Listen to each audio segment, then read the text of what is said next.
Never buy pre-made meatballs ever again.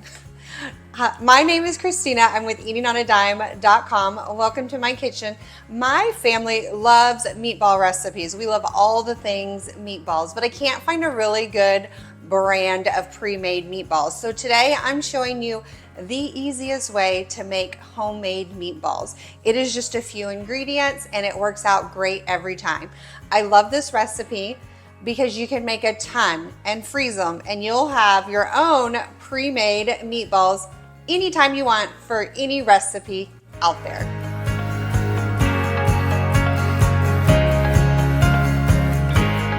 I have linked today's recipe in the description below, but if you can't find it, just Google Eating on a Dime easy meatballs and it'll pull right up. You guys are gonna love this simple meatball recipe that's under in 30 minutes and it tastes way better than anything store-bought. So for this recipe, let's talk about the ingredients. You will need ground beef. I'm using about 2 pounds of ground beef, breadcrumbs, cheese, because cheese makes everything taste better, garlic, for the same reason as the cheese, it makes everything taste better, Italian seasoning mix, and salt and pepper. Now, if you're in an area where you cannot find Italian seasoning mix, we do have a post on Eating on a Dime on how to make your own at home. Just go to eatingonadime.com, search Italian seasoning mix, and you will find this recipe. This is another great mixture to always have on hand, so make sure you check that out. So for today, I'm gonna bake these meatballs and I'll walk you through that instructions. We also have an air fryer meatball recipe available on our website. So if you prefer to air fry them, make sure you check that out. Again, just go to eatingonadime.com and search air fryer meatballs and that will pull right up for you. All right, first things first, we gotta get that oven preheated and then we are gonna make these meatballs. Preheat the oven to 400 degrees Fahrenheit.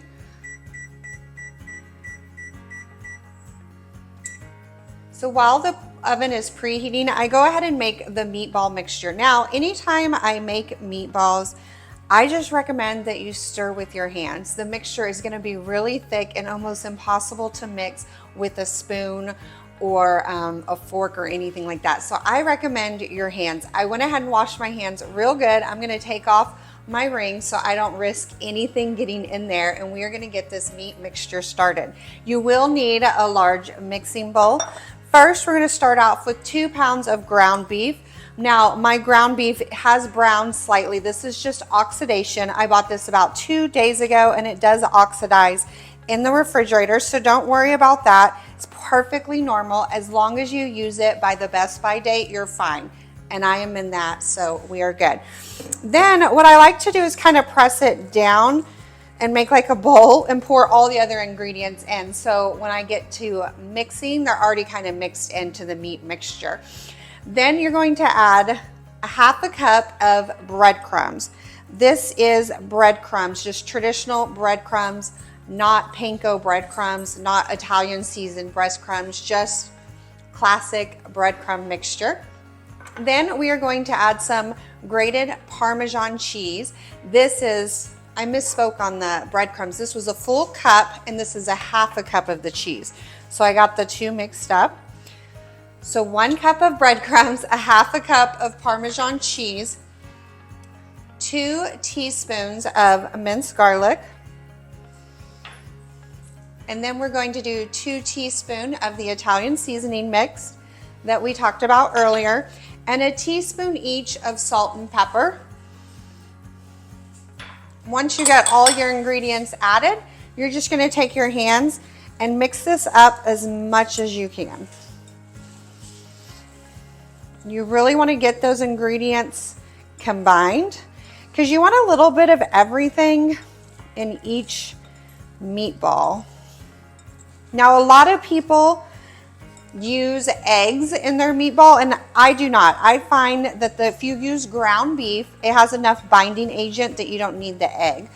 Now, I do recommend you use an 80-20 ground beef or a 90-10 just to make sure that it binds well and it's not too greasy. If you do anything else with a higher grease content, I find the meatballs get way too greasy.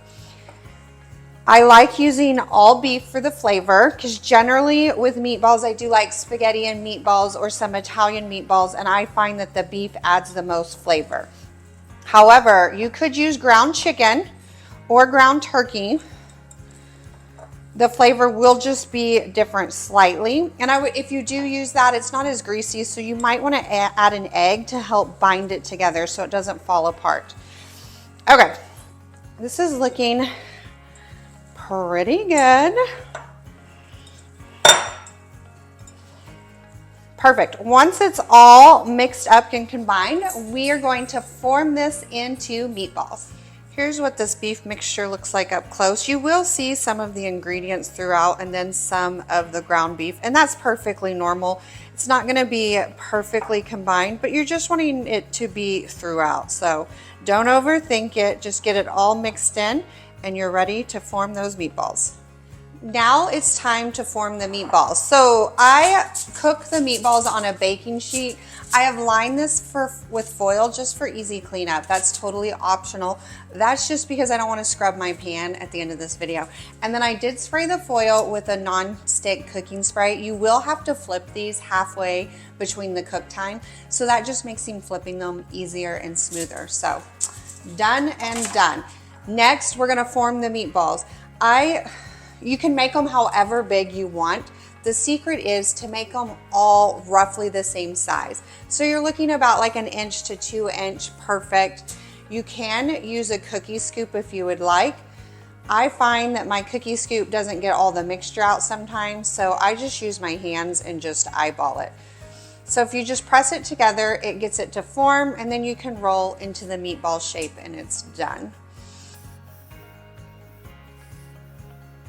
This amount, see that one was a little bit bigger, so I'm gonna take that out. This amount with 2 pounds generally will make about 24 meatballs, which is great. I have a family of 4, and that gives us about 5 or 6 meatballs a piece, which is perfect for my family size.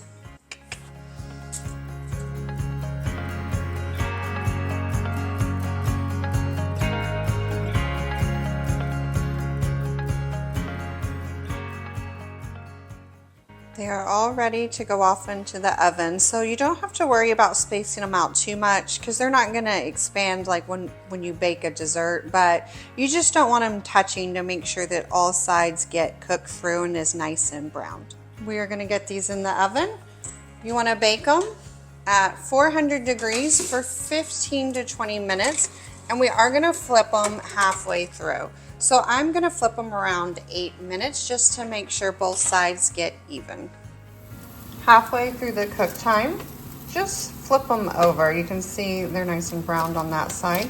You just wanna flip them all over and then cook them for the remaining time. So right now, I cooked them about 8 minutes. I'm gonna flip these over and I'm gonna let it cook for about 9 to 10 more minutes, and I will check them after that time.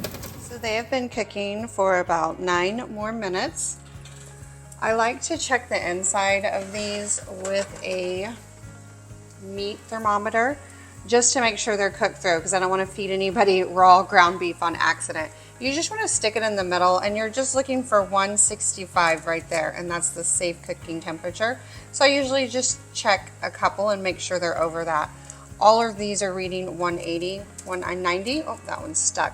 So they are definitely done. Once I pull them from the oven, I do let them set for about 5 minutes before adding them to any sauce or sliders or anything like that. And that just makes sure that the juices will stay in the meatballs and they don't get dried out. If you cut them like right away, all the delicious juices will flow out and it won't taste as well. After the meatballs have set for 5 to 10 minutes, they're ready to serve. These are great, honestly, just as is. They have so much flavor and they're delicious. My kids love them tossed in marinara sauce over their favorite pasta, or even tossed in marinara sauce on like meatball subs. Taste amazing with provolone cheese or mozzarella cheese. You could also toss them in buffalo sauce, serve them on sliders. There's just so many ways to serve homemade meatballs. There's bound to find one that you love. Now, if you were gonna make a bunch of these at once, which I highly recommend. You can freeze these for future meals. Just let them cool completely at room temperature and then place it in a freezer safe bag or container. You guys can see why I did this foil now, right? Cleanup is gonna be so easy. As long as you freeze these correctly, they will last up to 3 to 6 months. So do one big cooking session, make a ton of meatballs, and you can enjoy all your favorite meatballs for half a year, and it's great and awesome. Look how amazing they look. I cannot wait to taste one of these. I'm telling you guys, they're great just by themselves. Do not forget to like and subscribe so you don't miss any more of our easy, simple, family-friendly recipes. Trust me, you're gonna wanna make these homemade meatballs with just a few easy ingredients instead of buying the pre-packaged ones next time. Thank you guys so much for joining me today in my kitchen instead of my sister's kitchen. We have linked today's full recipe in the description below. It also includes some of our favorite meatball recipes. So once you make them, you can make all of our favorite meatball recipes. All right, friends, I gotta go enjoy some meatballs. I will see you guys next time. Bye, friends. Ooh, I cannot wait to try this.